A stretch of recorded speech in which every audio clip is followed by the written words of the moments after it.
We're in New York for the next few days. We've got tourist locations, hidden gems, cheap eats, history, and quiet places too, so come explore with us.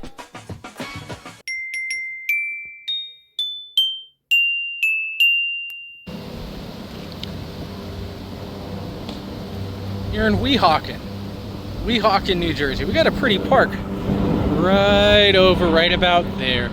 Beautiful views of the skyline of Midtown and downtown Manhattan, right across the way. But right over here, this park is known as Hamilton Park, and you'll see that it's significantly higher. It's up at the top of the Palisades here, significantly higher than the water level of the Hudson River. Down through here, what has been replaced, but down through here is the site of the Weehawken dueling grounds. And it was here in the 1700s and in the 1800s, known and unknown duelists would fight duels here to clear their honor and their name. The most famous, of course, Alexander Hamilton, who lost his life after the famous duel here with Aaron Burr. Some of us might remember an old Got Milk commercial back in the day. But Alexander Hamilton and Aaron Burr, their famous duel here. And then after being shot, Alexander Hamilton being mortally wounded, he was rowed back over to the city, and that's where he died from his wounds. But actually his son Philip Hamilton was also killed here in a duel in 1801, 3 years before Hamilton's own death. Alexander Hamilton being remembered here, founder of the United States Treasury, on the $10 bill, and obviously the protagonist of a very influential Broadway show. So we'll see a little bit more about Hamilton here. Not today, but this is a very, very pretty location. Here on the dueling grounds, and there is a stone here that some say was the stone in which Hamilton was shot and laid to rest on before being rowed back, people paying their respects. Here's a view from the skyline of Hamilton Park from the observation deck. It seems like the skyline is always changing. So many times I've seen this skyline, and it seems like there is something new every single time. Down here, from above the Palisades, is where the dueling grounds were. They were removed and then backfilled to put a railroad track in and then other roads throughout the years. So it's obviously not nearly the same landscape that it was before, from the 1804 duel between Alexander Hamilton and Aaron Burr. Such a gorgeous location. Downtown, Midtown, and then in between, Greenwich Village and Soho and those neighborhoods down there as well.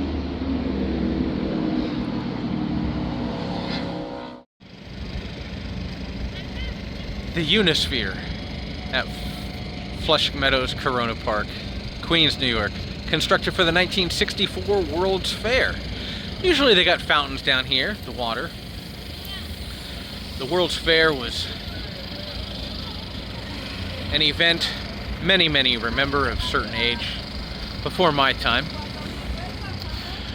But made of stainless steel so it wouldn't rust, one of the prominent features of the World's Fair right here, the Unisphere.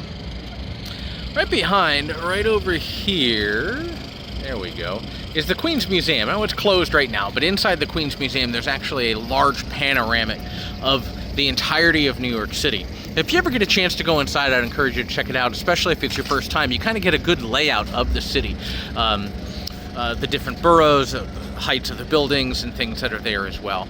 Right over in the background, right over here, we have the tennis center where they play the US Open. U.S. Open tennis tournament, usually late August, early September. It's just a few weeks away currently from now.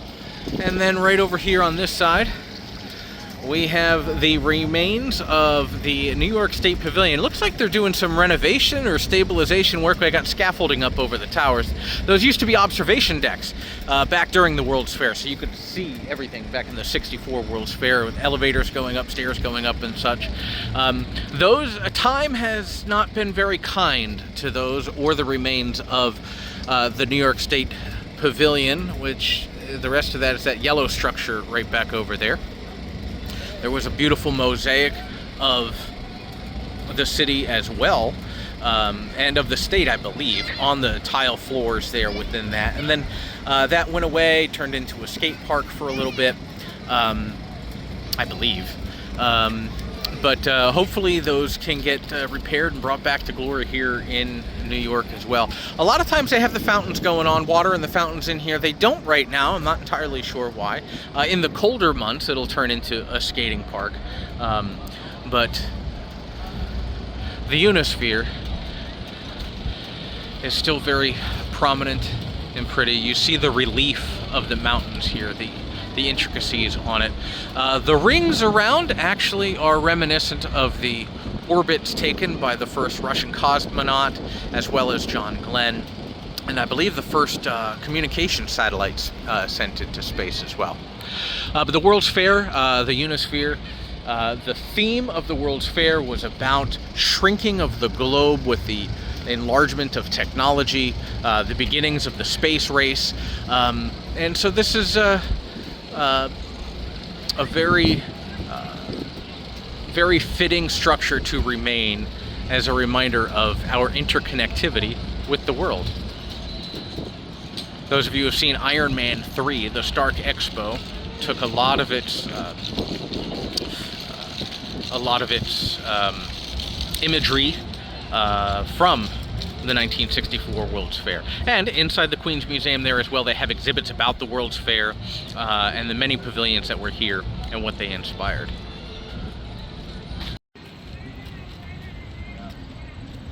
The ruins of the New York State Pavilion of the 1964 World's Fair in Queens.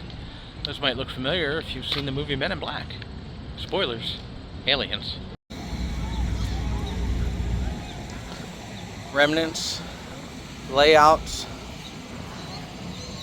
remembrances of the 1964 World's Fair etched here in the ground, along with some remaining statues and park areas here as well.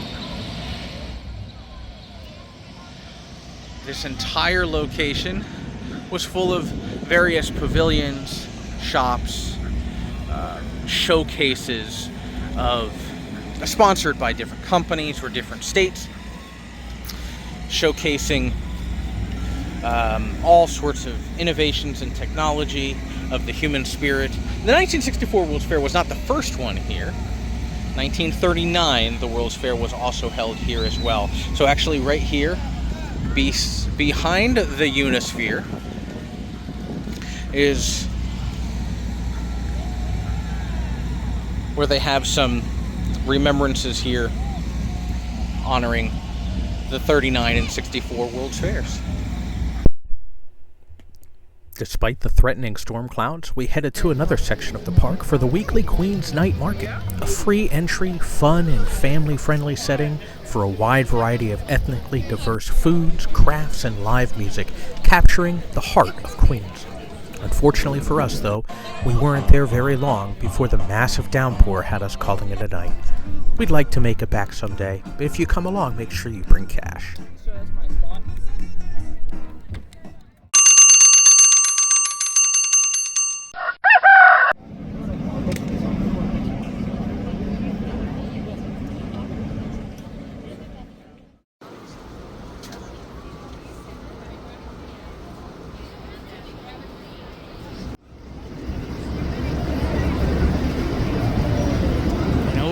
Cloudy day, and you can't see the top of the One World Trade Center from the ferry to the Statue of Liberty. If you want to visit the Statue of Liberty, be prepared to pass a security screening and arrive in plenty of time before your stated ticket time. To actually visit Liberty Island, you must purchase a ferry ticket from an authorized National Park Service partner. At the time of filming, only one ferry company is permitted, Statue City Cruises, and their link is in the description. Pedestal and Crown access tickets are available as well for only a handful of dollars more, but be sure to purchase them early because they fill up quickly in advance. On our way, be mindful if you want the seat that you want, you might want to make sure that you're early for your boarding time. This is the top deck. There are seats, but you'll see some folks might not have the best view and they got it crammed in here on the top. There's also a middle deck and a lower deck with seats and windows available. But again, just be mindful. If the seat that you want is a certain type, you may want to make sure you're here early. On our way to the Statue of Liberty, we have downtown Manhattan and across the Hudson River, Jersey City. Jersey City doesn't get so much love. The ferry takes passengers to both Liberty Island and Ellis Island. You are welcome to only visit one of the two if you want, but I highly suggest seeing both. There's so much to see at these sites, plus the ferry ride and security. I would highly recommend securing an early ferry ticket and plan on spending at least a half of a day there. Access to the top of the pedestal can be reached by taking 192 steps or an elevator. But there's 162 steps from the top of the pedestal to the crown with no elevator option. So if you are looking to go up to the crown, be prepared to take some steps.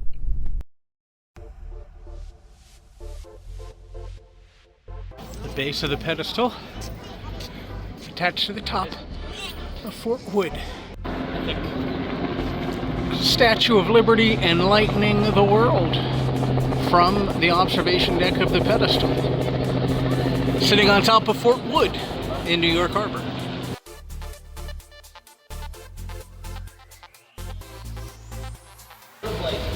All right, we are going up the crown. If you can't tell, these stairs are spiral and they're steep and they go straight up. But there is a railing here on the inner wall, on the inner spine, and a railing on the side. They do have landings as we go through. But you can see the inside of the structure of the architecture of the statue on our way.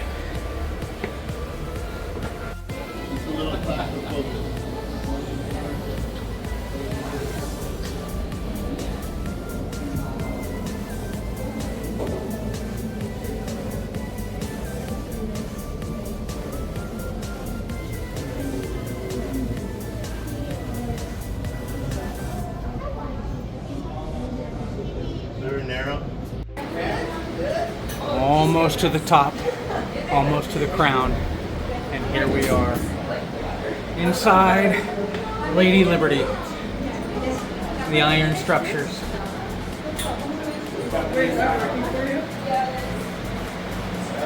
And there's the hair of Lady Liberty. That way and you might see her face. You see the face? There's her face, the inside of her nose and her eyes, her mouth and her chin. This is really cool. Once you get up to the top, you have a few minutes up here and then you can go back down the stairwell.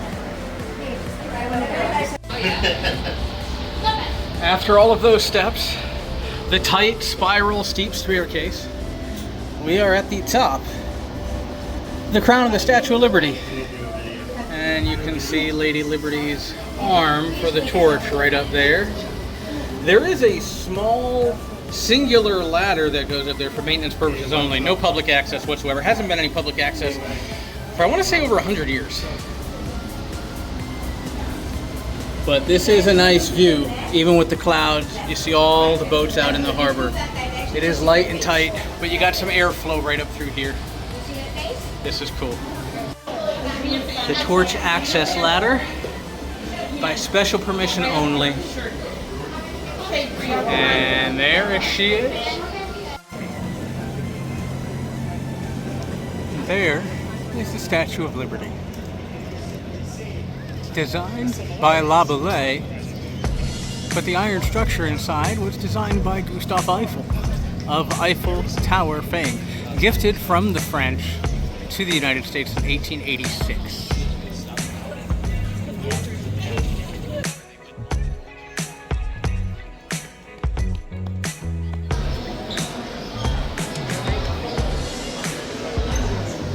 Various models that Bartholdi used to ultimately come up with his design for the Statue of Liberty.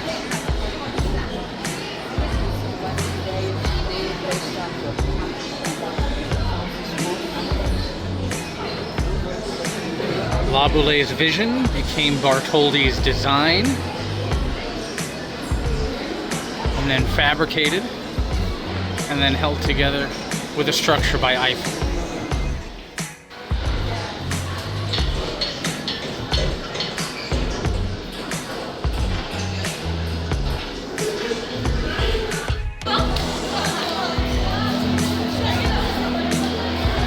What does the Statue of Liberty symbolize? If she symbolizes liberty, then is liberty achieved for all people? And what is that liberty for all people look like? Those are some of the central questions that this display here at the Statue of Liberty Museum brings to mind.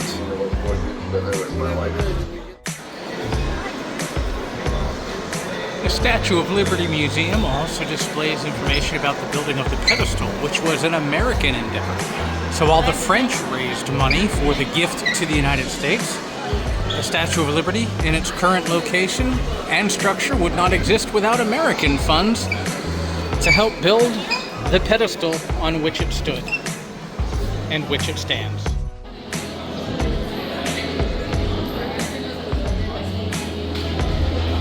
Timeline of the torch and the flame. My first visit to the Statue of Liberty was as a school child. Our local school actually took a visit. It was during the Centennial Restoration. So actually the entire statue was covered in this scaffolding that you'll see right over here. So I was disappointed as a kid to see it that way because I was looking forward to seeing it. I was 4, 5, 6 years old, something along those lines. But you'll see here, it talks about all of the different things that were problems and how they needed to rework it. And here in the museum, they have some leftover corroded pieces, some molds that need to be redone, and the torch.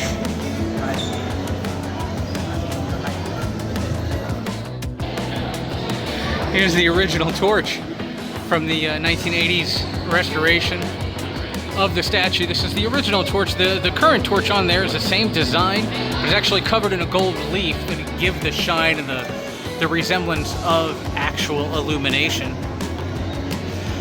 to avoid some of the corrosion and the problems that leaked on down through the torch into the rest of the arm and the rest of the structure. A former military installation now located in Battery Park at the tip of Lower Manhattan. For many years, it has served as a theater, an opera house, and an aquarium. It is now a National Park Service site.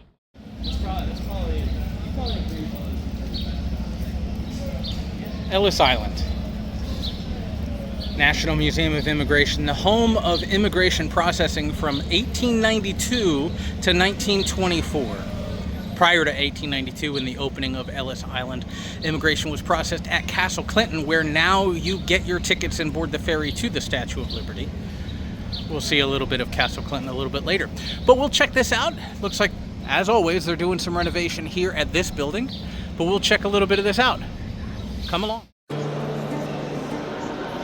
For the first couple of decades of the 20th century, this is what the registry room would look like here at Ellis Island. As new immigrants would come on through, this is what the room appeared to be.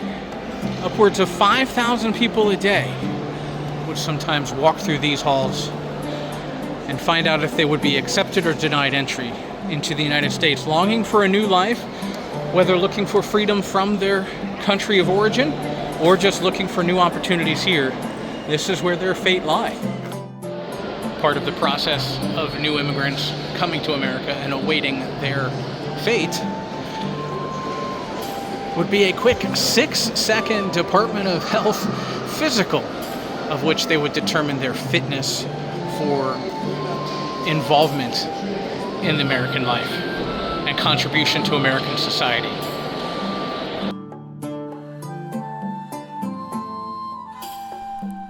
Walking through the Ellis Island Museum involves walking through the very same halls that the immigrants themselves walked, going through the rooms where they had to answer questions or pass tests of some type to merit their worth to the United States. Inspectors asked them up to 30 questions, including name, hometown, occupation, destination, and the amount of money that they carried. About a third of all of these immigrants stayed within New York City. About 20% of the total were held for further legal or medical examinations, but only 2% were actually denied entry into the country. About 98% of all of those souls walking through Ellis Island came to America.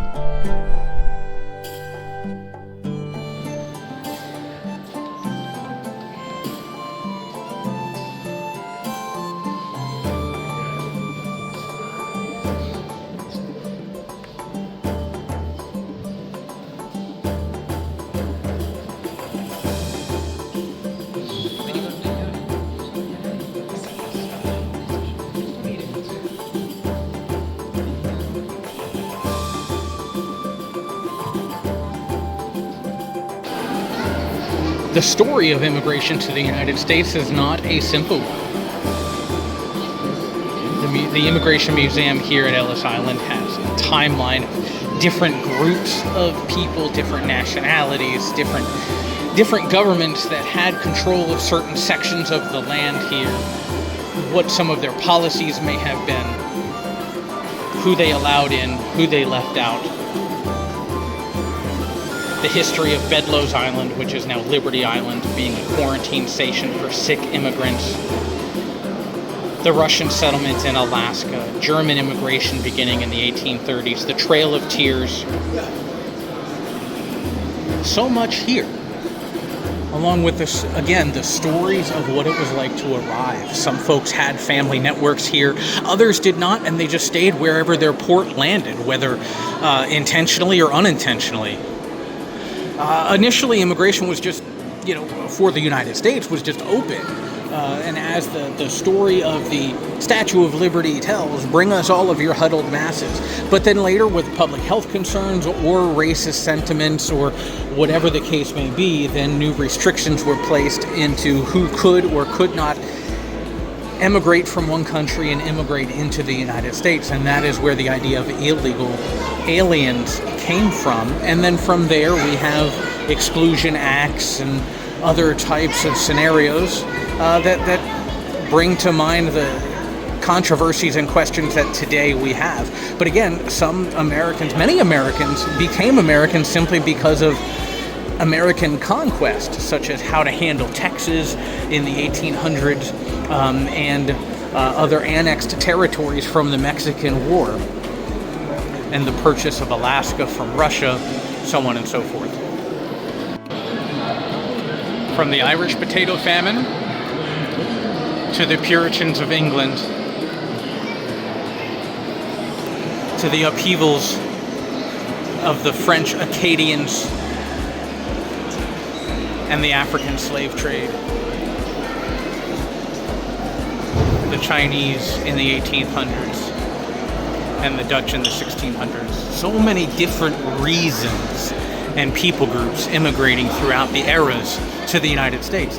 And so the museums here at Ellis Island help to tell their individual and corporate stories, whether for religious reasons, economic reasons, political reasons, social upheavals, food, chance of a new life. So many different immigration stories. With immigration of all types comes innovations in music and song that has thrived in America. Combinations of African banjo music with Scotch-Irish fiddles in Appalachia becomes part of the bluegrass development. And the bringing about of accordions from the Cajuns migrating to Louisiana from being expelled from Nova Scotia. Just the development of different types of music that has become popular throughout the nation and then combined to make even today's musical sounds.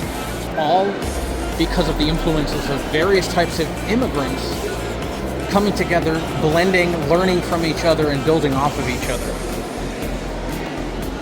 Music, industry, for those workers who provided less expensive labor to build America, the infrastructure, the religion, the ethnicity, the music, and the culture of America. Whether it is a melting pot or a salad bowl, immigration of all types can be controversial, but necessary. 1880 to 1924, peak of Ellis Island usage for immigration. The vast majority of immigrants coming from Europe, but still many, Mexico, South America, Asia, Australia, and Canada coming into the country. The stories of immigrants and why they would come to America. All they hear are good things. I like this quote. This actually reminds me of that song from An American Tale, the animated movie with 5 of them. There are no cats in America, and the streets are made of cheese. This is always a fascinating view of the skyline of the city, especially from sea level. And then out in the distance, you can see where storm clouds are, and rain is falling over there, compared to the openness and the clearer skies now, compared to earlier this morning. What do they symbolize for us today? Operated by the National Park Service, we are at Castle Clinton National Monument. Castle Clinton actually was originally a fort built in preparation for the War of 1812, right prior to the War of 1812, as tensions were escalating between the United States, the newly independent United States, and Great Britain over maritime affairs and such. And so there were concerns that New York could be attacked or harassed by British ships. So Castle Clinton formed the one of the fortifications to secure the battery of New York City, and actually never had to fire a shot in the War of 1812 because it was secured so strongly the British never even attempted to come on up the harbor. But since then, it had turned into an entertainment venue with concerts and operas and such. This was covered at the time. Now we have just beautiful skyline views here, and then shortly after that it was called Castle Gardens, so the entertainment venue, and then immigration came through here in Castle Gardens prior to the development of Ellis Island as the immigration standard in 1892. So immigrants who came in prior to Ellis Island would have been processed here at Castle Gardens. With the development of Ellis Island for immigration, then this was actually Castle Garden actually also served as an aquarium. So a very popular aquarium here in New York City, and now it serves as a ticket center. There are ranger tours that are held here from time to time, and staff and restrooms, staff offices and such. But the ticket center for the Statue of Liberty and Ellis Island are here at Castle Clinton.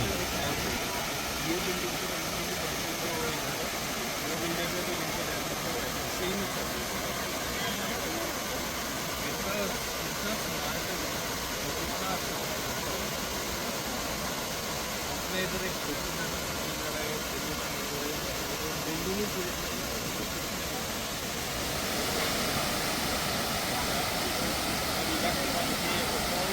pools of the 9/11 Memorial. Very beautiful. Very somber. And the names here make it more personal. To think that people like Anne Walsh McGovern, Heinrich Bernhard Ackerman, Erica Van Acker, Barbara Guzzardo, and others, they were humans. They were human beings just simply trying to live their life. And they all had lives that were taken.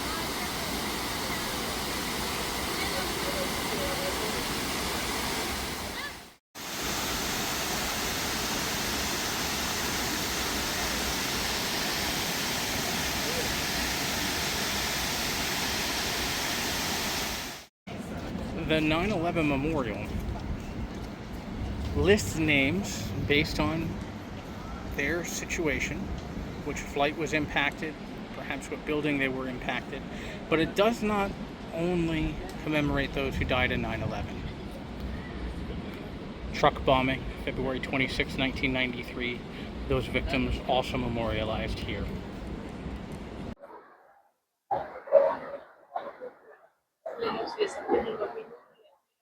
Standing between the Twin Towers, the Koenig Sphere, constructed by Fritz Koenig, to symbolize world peace through world trade.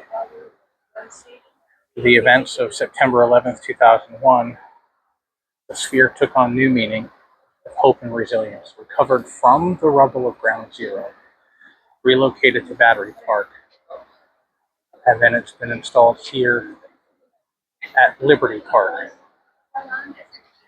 Liberty Park on the grounds of the St. Nicholas Greek Orthodox Church, overlooking the entirety of Ground Zero. This is a fantastic spot for remembrance, resilience,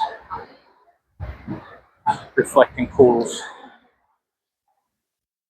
through the trees over there, the 9/11 Memorial Museum through as well.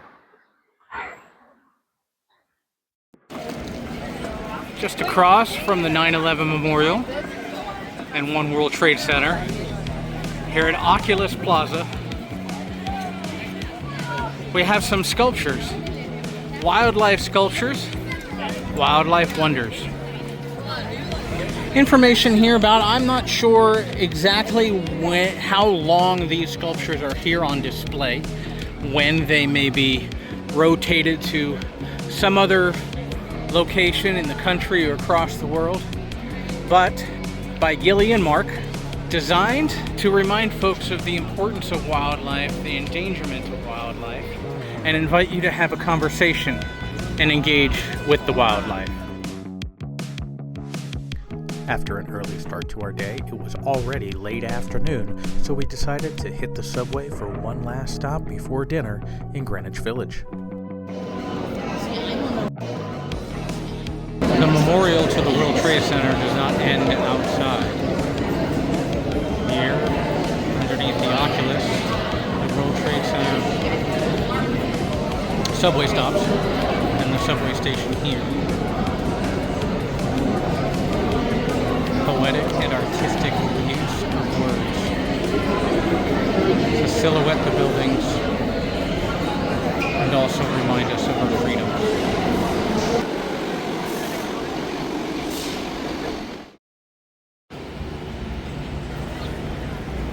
Stonewall National Monument. It's one of the newest national park sites here at Christopher Street Park, here by Greenwich Village. There are photos, QR codes, statues inside commemorating the events in and around the Stonewall Inn in 1969.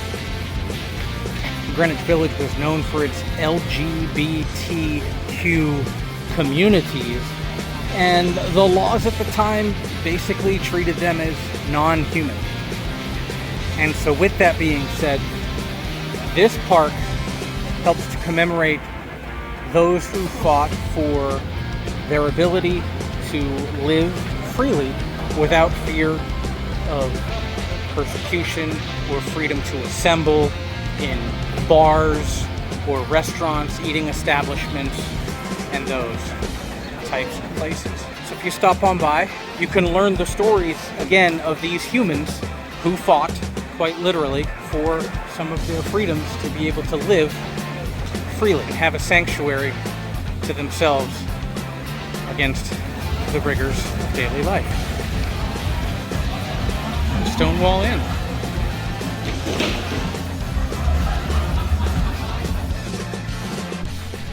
Just about a block down from Stonewall is Bleecker Street, home to John's of Bleecker Street, iconic pizza location, but we decided to go with Bleecker Street Pizza, named by TripAdvisor and the Food Network the best pizza in New York for 3 years in a row. The Nonna Maria pizza here comes highly, highly recommended. So I'm going to check this out. And what do you think? Best pizza. And that says a lot. This is my favorite buffalo chicken pizza, and buffalo chicken pizza is my favorite pizza. So this is basically my favorite pizza of all time. Not only are the toppings and the cheese on here just top notch, the crust, the crunchiness of it, everything.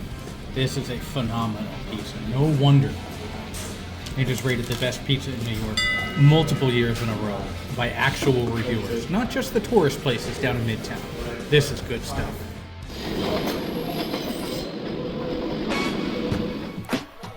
That'll close out our first day and a half in New York. If you like this video, subscribe and hit the notification bell so you don't miss out on our next few days with more iconic pop culture locations, hidden gems, cheap eats, history, and touristy and non-touristy locations alike. Again, thanks for watching, and we'll see you soon from the Big Apple.